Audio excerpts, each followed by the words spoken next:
à vous, bienvenue dans votre émission Entreprendre. Vous l'avez vu le mois dernier, on a installé des tête-à-tête. Donc le mois dernier, on a reçu Ludmilla qui nous a parlé de son livre Rose de sang. Donc on rappelle que c'est une femme, elle est professeure, elle est revenue s'installer en Guadeloupe il y a une dizaine d'années. On a parlé de l'actualité par rapport à cette rentrée 2025 et ça nous a emmené à parler à son livre que vous pouvez retrouver aux éditions Negmaron, dans lequel on le rappelle, c'est une jeune élève qui est venue dire à sa CPE que son professeur de mathématiques avait eu un comportement très déplacé, des attouchements vis-à-vis d'elle. Et la CPE, bien évidemment, sur le départ, ne croit pas l'enfant, puisqu'elle connaît tellement bien le professeur de mathématiques. Et au fur et à mesure du livre, vous allez découvrir un petit peu comment la CPE arrive à comprendre un petit peu tout ce qui s'est passé avec ce professeur. Très bon livre, je vous le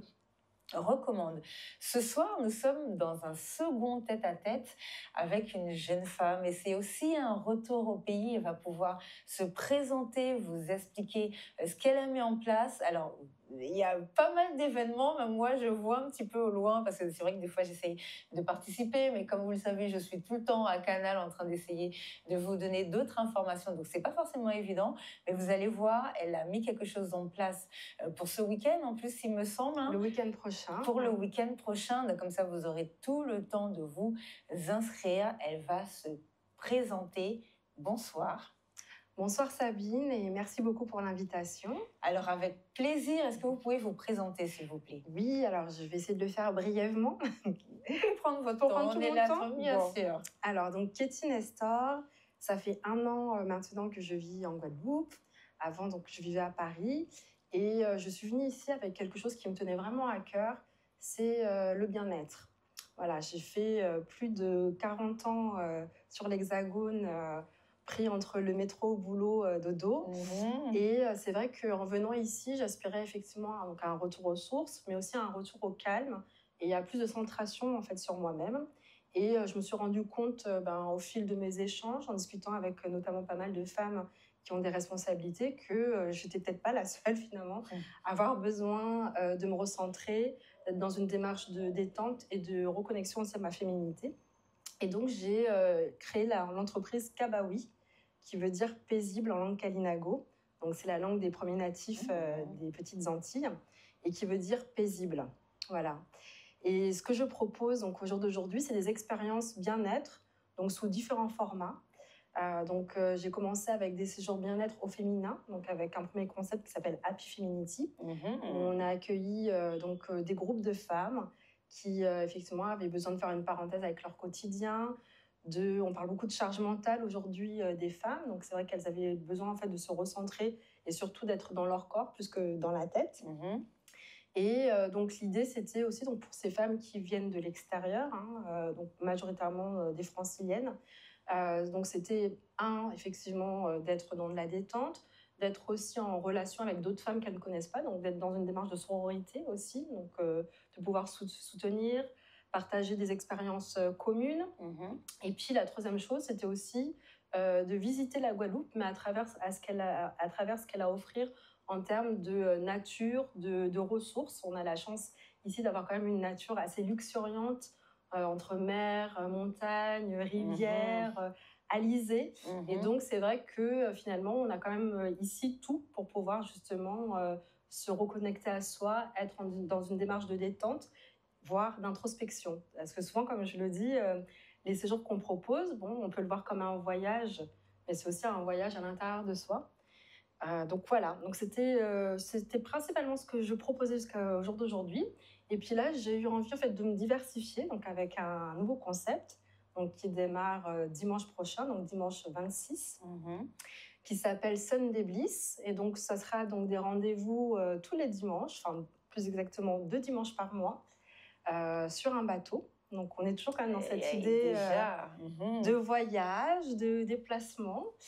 Et donc l'idée c'est effectivement de faire une petite escapade en mer, donc de pouvoir virevolter au son des vagues et d'atterrir donc sur une plage assez calme, je dirais, où il n'y a pas trop de monde, parce que c'est vrai que souvent ici, le week-end, les plages sont quand même assez fréquentées, donc on identifie des lieux un peu stratégiques Mhm. pour permettre aux femmes, toujours pareil, de se rencontrer, de prendre un moment pour elles et de réaliser des activités qui leur permettent justement de se recentrer sur elles, d'être un peu plus connectées, un peu plus ancrées à leur corps, et puis aussi de prendre conscience de leur féminité, de leur sensualité.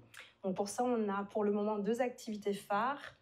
Le yoga, donc du hatha yoga et du yin yoga. Donc on est vraiment sur des mouvements lents, des mouvements de respiration, des mouvements un peu méditatifs, en connexion avec l'eau.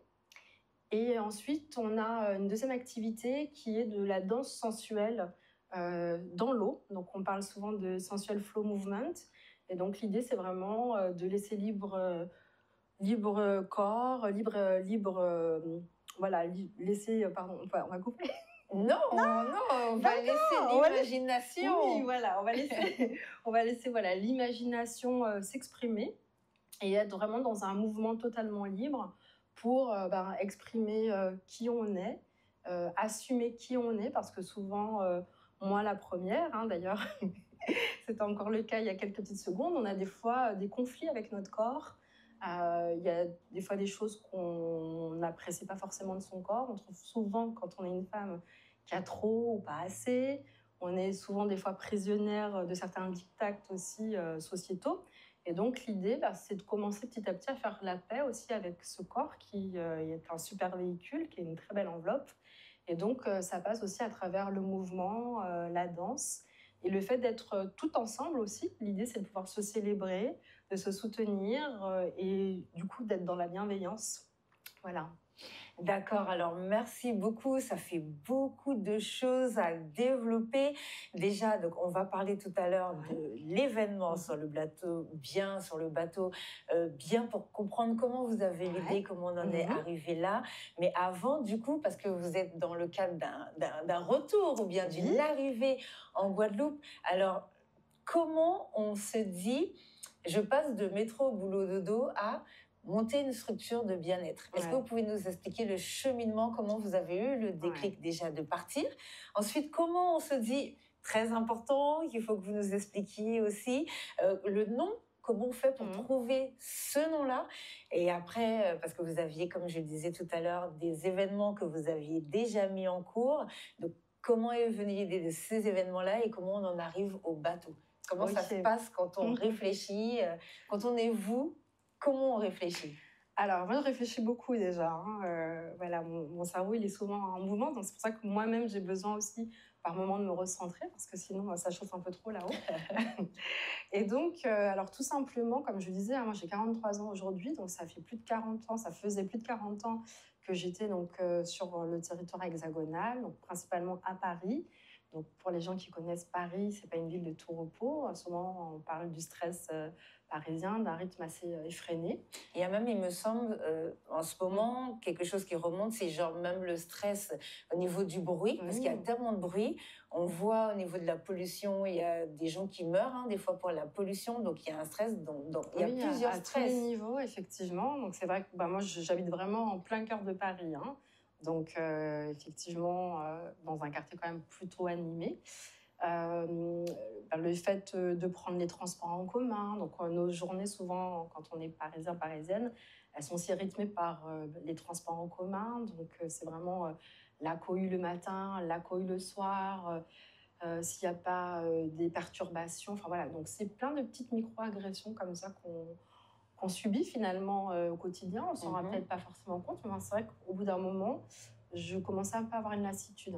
Il se trouve aussi, comme je le dis souvent, c'est que j'ai pas des origines bretonnes. Donc ma mère est de la Guadeloupe et mon père du Cameroun. Et donc avec l'âge, je me rends aussi vraiment compte que le taux de luminosité pour moi était très important, que j'étais vraiment en carence de vitamine D. Donc voilà, j'étais obligée de faire des cures régulièrement parce que beaucoup plus de fatigue. Alors que quand je venais ici en Guadeloupe ou dans d'autres pays où il y a du soleil, tout de suite, les batteries étaient rechargées à fond les ballons. Donc ça a été vraiment les premiers moteurs. Et puis, d'un point de vue, on va dire, un peu plus personnel, donc il y a eu l'épisode Covid, qui pour moi était un réel déclencheur, parce que c'est vrai que se retrouver en plein confinement. Alors, c'était d'un côté bien parce que justement, ça m'a permis de maturer mes projets, parce que voilà, j'en ai plusieurs, mais ça m'a permis de maturer les projets. Tout à l'heure, vous parliez d'une invitée qui a écrit un livre. Bon, moi, pendant le Covid aussi, hein, j'ai pu justement faire ma propre introspection déjà et un peu mieux me comprendre en tant que femme. Donc, voilà, j'ai beaucoup travaillé sur mon développement personnel. L'autre chose, c'est que j'ai ma grand-mère qui est décédée aussi pendant cette période-là.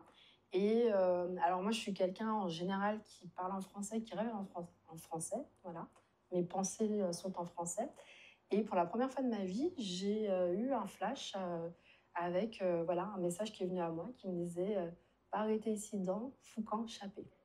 Voilà. Moi, j'ai le sentiment que c'est ma grand-mère qui m'a envoyé ce message-là, parce que comme je le dis, ma pensée a priori est tout le temps en français. Et là, à ce moment-là, j'ai eu ces messages-là qui sont arrivés, donc je les ai pris très au sérieux. Il faut. Et du coup, de fil en aiguille, ça m'a amenée ici en Guadeloupe. Donc, je ne suis pas partie du jour au lendemain. Hein. Comme j'ai dit, bon, voilà, j'ai pris le temps. J'étais déjà dans l'entrepreneuriat avant de venir en Guadeloupe, parce que j'ai une activité donc, de formation, de coaching et de consulting en formation. En plus.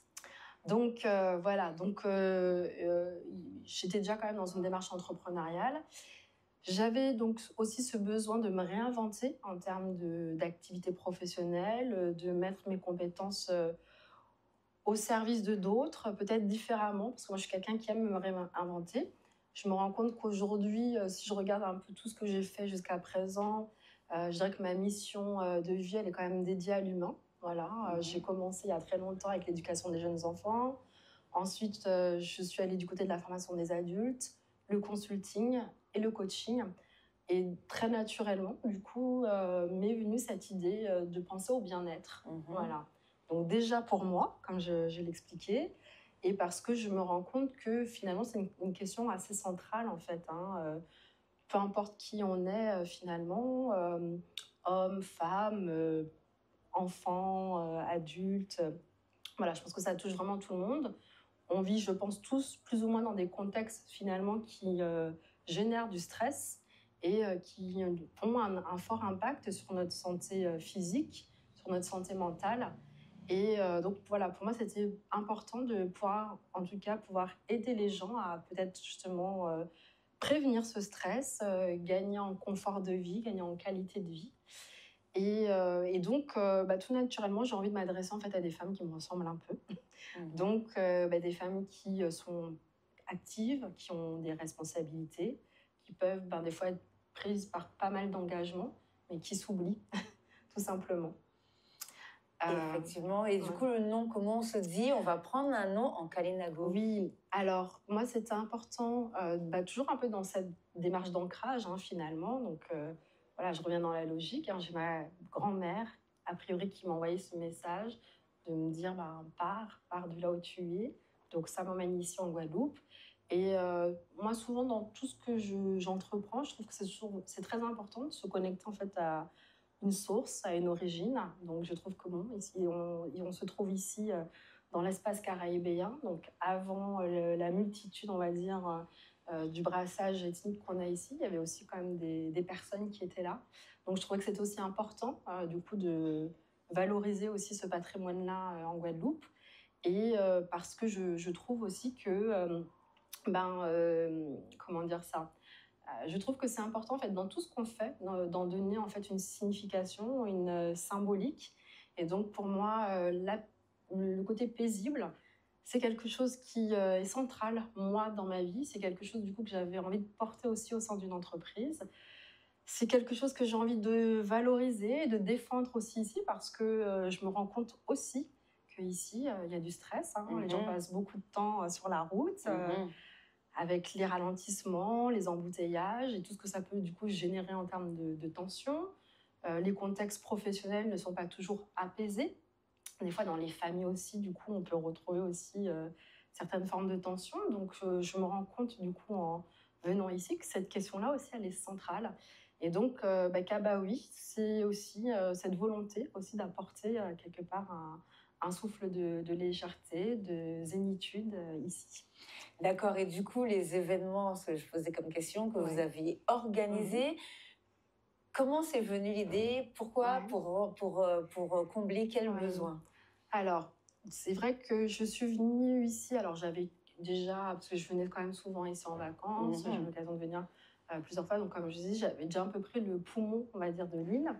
Après, il y a quand même eu une bonne phase de test, donc avec des femmes, parce que comme je disais, bah, mon objectif, c'était finalement de me rapprocher de personnes qui me ressemblent.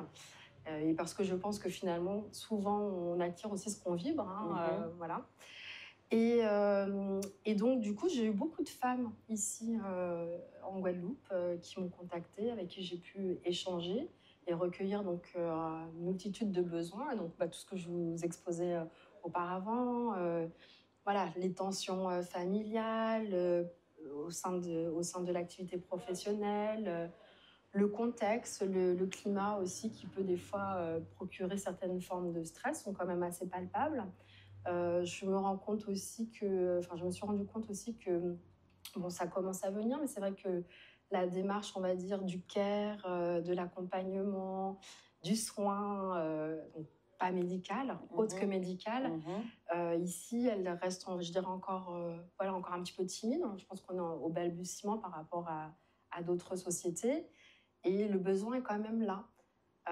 Donc en échangeant avec toutes ces femmes, je me suis dit qu'effectivement, avoir quand même des rencontres où les gens peuvent être dans le partage et surtout dans le non-jugement, parce que c'est vrai que des fois, il y a aussi beaucoup de craintes autour du fait de déposer quelque part ces difficultés, de pouvoir lâcher prise, parce que bon, ici, on est quand même aussi dans la culture du potomitan, donc le Mhm. potomitan, c'est quand même Fort, fort, hein. C'est la personne qui porte la famille. à C'est bout de vraiment bras. le pilier central de la famille. Et je pense que quand on est vraiment dans cette culture du potomitan, bah, c'est très difficile en fait d'être dans le lâcher prise, de reconnaître qu'on a certaines faiblesses comme tout le monde et qu'on a besoin d'aide. Donc tout ça, c'est aussi ce qui crée de la charge mentale. Voilà. Donc je me suis aussi rendu compte de tout ça et donc de ce besoin-là. Moi-même, en étant issue de cette culture-là, j'ai aussi hérité un petit bout de ça. Donc, Mhm. il se trouve que, bon, comme je suis dans les sciences humaines, je suis un peu sensibilisée à ça. J'ai pu aussi faire des tests de personnalité qui m'ont aussi révélé que j'avais effectivement un driver très, très prononcé autour du soi fort, soi forte. Donc, qui fait que, bon, bah, c'est super. On est beaucoup dans l'action.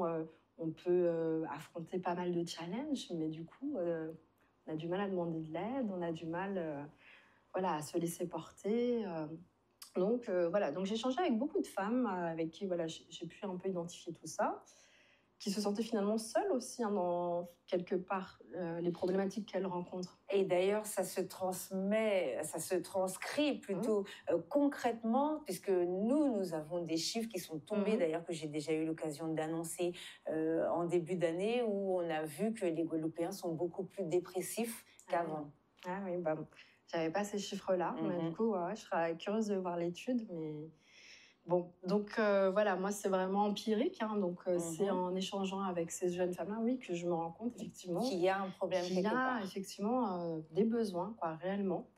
Et donc, bah, de manière très spontanée, hein, je me suis dit qu'effectivement, il serait intéressant de proposer en fait des programmes de partage, d'échange autour d'activités, mais pas n'importe quelles activités, quand même toujours des activités quand même qui permettent, ben, comme je disais, de se recentrer sur soi, d'être justement dans cette démarche introspective, parce que quand on prend le temps, finalement, on prend le temps d'aller regarder à l'intérieur de soi.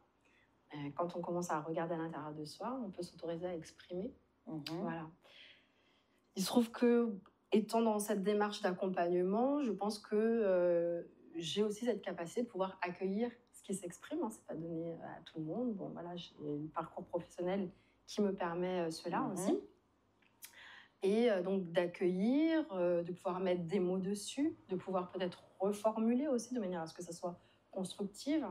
Et puis aussi, du coup, d'encourager. Hein, parce que des fois, il peut ce qui arrive souvent, hein, quand les émotions s'expriment, des fois avoir beaucoup de culpabilité, parce que les émotions, on n'a pas l'habitude de les exprimer, donc elles sont tellement enfouies que quand elles sortent, ben, on a l'impression voilà, d'être sorti du cadre, d'avoir débordé, etc. Alors que non, en fait, on est tout simplement vivant et humain. Tout le monde a des émotions. Après, la question, c'est voilà, Quoi en faire? quoi en Comment faire? faire Alors, exactement. justement, est-ce que dans vos événements, puisque on rappelle quand même que c'est pour les femmes Ouais. entrepreneuses, est-ce que vous avez des témoignages, par exemple, de femmes qui vous disent ça a été compliqué, alors peut-être plus depuis, Mm. puisque par rapport à l'étude, ce que je disais, Mhm. les gens sont plus Mm. dépressifs, c'est aussi beaucoup depuis l'après-Covid.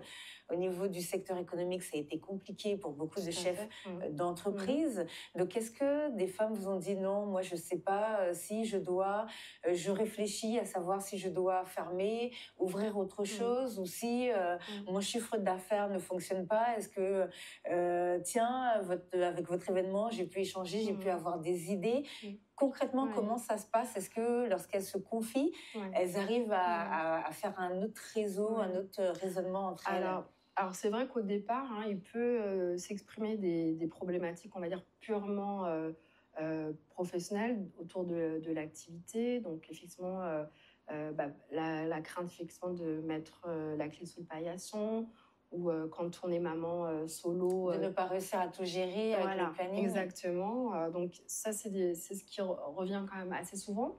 Mais au fil, en fait, du séjour et des rencontres avec les autres, je dirais qu'elles enlèvent un peu quand même leur casquette de chef d'entreprise, responsable, cadre, pour finalement être tout court. Et donc, s'expriment aussi des choses qui sont un petit peu plus personnelles, qui sont en lien, parce que comme je dis souvent, on n'est pas d'un côté Oui, on est des êtres humains. professionnel et puis d'un côté maman, femme, voilà. Donc tout se croise, tout est interdépendant. Et donc c'est parce qu'aussi il y a ce climat de confiance et de bienveillance qu'il y a des choses qui peuvent être posées. Et ça permet aussi des fois de se repositionner aussi professionnellement. Parce que, je donne un exemple, une femme qui par exemple des fois dans son cadre familial ou de couple a du mal finalement à poser des limites, a du mal quelque part à se respecter. Hein, parce que quand on ne pose pas de limites, c'est qu'on n'est pas capable de dire non, qu'on n'est pas capable du coup de tenir compte de ses besoins et qu'on est totalement tourné vers les autres. Voilà. Des fois, c'est un fonctionnement qu'on peut voir, on va dire, dans le cadre privé, mais qui se transpose aussi dans le cadre professionnel, avec ses collaborateurs, par exemple, où on a du mal à fixer des objectifs, des fois être un peu plus directif parce que on veut être gentil, mais il faut être chef. Lorsqu'on a un chef, c'est fait pour chefer, selon les politiques. Donc voilà. Donc tout ça aussi permet de faire un peu des va-et-vient, je dirais, entre le privé et le perso. Et donc, oui, des fois, elles peuvent arriver comme ça, mais finalement... Elles repartent avec une espèce de recette qui est faite et elles arrivent à mieux gérer leur vie et privée et professionnelle. Exactement. Alors, c'est vrai que jusqu'à présent, on a surtout travaillé avec, pour les séjours avec des femmes qui étaient hors de la Guadeloupe, comme j'expliquais auparavant. La plupart des femmes que j'ai pu interviewer ici en Guadeloupe étaient plutôt sur des formats d'une journée. Donc, on a fait quelques petits tests sur un format une journée. Donc, toujours pareil, hein, en proposant une journée dans une villa avec des activités en extérieur et effectivement dans cette démarche d'accompagnement collectif et individuel. Et donc là, avec donc le concept Sunday Bliss, donc c'est de reprendre, je dirais, un peu les composantes du séjour, mais toujours sur un format une journée, mais en bateau, parce que l'expérience du format long d'une semaine m'a permis d'identifier en fait quand même des ingrédients qui sont quand même assez moteurs pour le groupe. Et dans le séjour donc, qu'on proposait à Pifeminity, donc il y avait une journée bateau qui était déjà dédiée. Donc dans cette journée bateau, on proposait déjà une activité de danse donc, sur l'eau, donc ce que j'appelais tout à l'heure le sensual movement. Et du coup, de là, en tenant compte des plus, on va dire, de cette journée, m'est venue à l'idée de la concocter un petit peu différemment pour donc, les femmes chefs d'entreprise, les femmes qui ont des responsabilités ici en Guadeloupe. Parce que oui, je pense qu'aussi cette idée, c'est souvent en PNL, on dit que la prise de conscience aussi se passe par le mouvement, le déplacement. Et donc, le fait de se déplacer aussi en en bateau, sur la mer. Tout ça aussi créé en fait au fil de l'eau, sans faire de jeu de mots. Des prises de conscience aussi sur des situations. Ça permet de mieux identifier en fait une réalité, de se saisir en fait de pistes d'action Auquel on voilà. n'aurait pas pensé. On n'aurait pas pensé, voilà. Et c'est le mouvement qui permet ça. Donc certains vont peut-être être des adeptes de la marche, par exemple. Il y a beaucoup d'activités qui se font comme ça aussi, en balade, en randonnée. Bon, moi, je trouve qu'on a la chance d'avoir des eaux splendides ici. Donc autant en profiter. Donc autant en profiter. Et je trouve, pour l'avoir exploré déjà, que le bateau est une activité qui aussi soude, crée du lien. Voilà. Voilà où, ce qui m'a amené à ce cheminement-là. D'accord. Alors, merci en tout cas pour ce cheminement, pour ces explications. Maintenant, vous la connaissez beaucoup mieux. Nous, on revient tout de suite, juste après cette page de pub.